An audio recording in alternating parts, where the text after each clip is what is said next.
The Swedish Armed Forces has decided that their new personal firearm, their new rifle that will replace the old AK-4 and AK-5, will have 7.62 NATO as their main caliber. This is a mistake, and in this video we're going into why it is such a big mistake. My name is Max Villman. I'm a former fighter pilot in the Swedish Air Force, and let's go. And if we take a look at FMV, so FMV is the Swedish Defense Procurement Agency, Försvarsmaterielverket. This is their news about our new firearms. We're mainly going to look at the pictures here and not the text. So Sweden and Finland together had a joint venture to buy new firearms, and Sweden and Finland both chose to go ahead with SACO. We will buy a couple of different versions of these rifles, but the ones we're talking about today is what was called the self-protection weapon, which is in caliber 5.56 NATO with a very short barrel, 11.5 inches, and the main weapon, which will be in caliber 7.62 NATO with 16-inch or 18-inch pipes. So much bigger weapon than the smaller self-defense weapon. So the main weapon, the automatic carbine, which will be used by infantry and rangers and so forth that have fighting or combat as their main task. The self-protection weapon, the shorter one in 5.56, will mainly be used by support personnel, staff personnel, etc. that does not have fighting as their main responsibility. And coupled with that, you see a couple of different weapons here for sharpshooters, snipers. You have a big automatic heavy sniper rifle in 12.7 and a new machine gun. But we're not talking about those today. We're talking about the main weapon for every soldier and sailor in the armed forces. First, let's take a look at the smaller version here, the 5.56, the self-protection weapon. You see a quite modern looking AR platform. I believe this is a 30 round mag, 5.56. And then we take a look at the bigger one for the units who have fighting as their main responsibility, the 7.62 NATO version with a smaller magazine here. I think it's 20 round magazine, much larger, and of course will weigh more. This is a sniper rifle, and which will weigh more than the previous 5.56, of course. And why does this matter? Well, when you take a look at the first time, you look at the diameter of the bullet. So 5.56, it's 2 millimeters smaller than 7.62, so that's not a big deal, you think perhaps. But the thing is that 5.56 is about half the size, half the weight, and half the logistical impact in that sense, compared to the 7.62. So here we have a 5.56 round and a 7.62 round side by side. The 7.62 round roughly weighs around 25 grams. And the 5.56 around 12 grams. So it's about half in weight, and the size is obviously smaller diameter in total here, less filled, the bullet is smaller, everything is smaller, so about half the logistical footprint. So why do you want to have the 7.62 then instead of the 5.56? So one of the main reasons given here is the firepower of the 7.62 is increased. You get a better ballistical profile, you can shoot at longer ranges, less wind affected. And also you can penetrate modern personal armor, body armor of infantry soldiers much better with the 7.62. Which all sounds good in theory. Also you have perhaps ability to take advantage of development when it comes to bullet types, much better than the 7.62 because it's a much larger bullet. But if we take all that into consideration, we must also look at what is the main responsibility of the personal firearm of the infantry soldier that has fighting as its main task. Well, mainly it's actually artillery that creates losses at the enemy. The firepower that the infantry uses is mainly to be able to shoot at the enemy so that the enemy keeps their head down. It's called suppressive fire.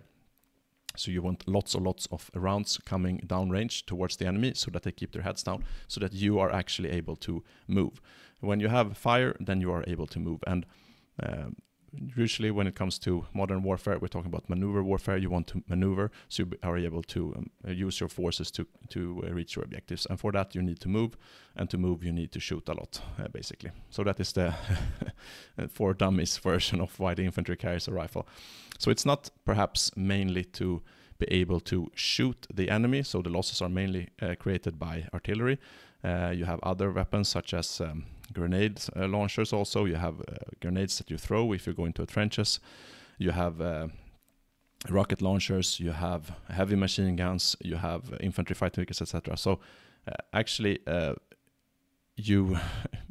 so it's a little bit counterproductive, but or counter what you think. But actually, shooting the enemy is perhaps not the biggest reason why you create the firearm. It's the threat of shooting the enemy, of course, that makes them keep their head down. But it's the suppression that you really are after. A little bit simplified, but I think you get the point. So then it makes sense to carry more ammunition and not less, because the more ammunition you have, the more suppression you get of the enemy. So when you then take a look at 7.62 and compare it to 5.56, you see that the 7.62 has a double weight, double size, a double logistical footprint, so you can carry half the ammo basically. And that is very, very counterproductive, since you are trying to actually create the suppression effect mostly. So someone who has a very, very good body armor that can take a 5.56 and you don't die, they're not going to stand up when you fire at them with 5.56 and just suddenly not stand up when you fire at them with 7.62. They're still going to take cover when you shoot at them with 5.56. So you still get the effect that you are actually after.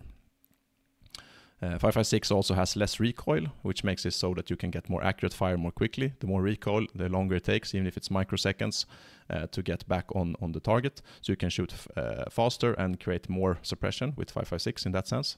We talked about the magazine capacity. The 7.62 weapon is heavier also, not just the ammunition, but also the weapon. It takes more space.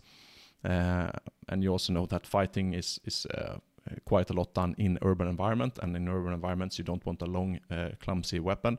You want a small and nimble weapon that you can move around corners easily, so you can get it pointing at the enemy faster. And also with a magazine capacity of 20 compared to 30 for 5.56, you need to reload more often, which in turn creates less suppression. So that's all for 5.56. It's also of course cheaper than 7.62 rounds because of less gunpowder, etc. So why are we talking about 5.56 and 7.62 and not some other perhaps medium caliber? That is because NATO uses 5.56 and 7.62 mainly. So it makes sense now that Sweden is about to join NATO that we can get help more easily. There's less logistics to have an extra caliber. So for the main fighting, it makes sense to either use 5.56 or 7.62 because they are so widely used. So I think that's about what I what I want to cover. One last point is when it comes to fighting at distances. A lot of fighting before, when we went to Afghanistan and so on, was done at very, very long ranges, and then it makes sense to have a more potent caliber that, like 7.62, that can fire at longer ranges with more accurate. But since fighting today is a lot done in the urban environments, we're in the woods, etc. in Sweden, it doesn't make such a big difference with 5.56 compared to 7.62, because the fighting distances will perhaps be smaller. And on longer ranges, you have other weapon systems that you can use. So I will end it there. Thank you so much for sticking around. Perhaps you agree, perhaps you don't agree. Write in the comments below what you think. You can follow me on social media here, Twitter and Instagram, or X and Instagram. Also, you have the link to my Ko-Fi here below if you want to support the channel to buy me a coffee. Please like and subscribe and share this video with someone if you think they will find it interesting. And until next time, I'm ending it here. Fly safe.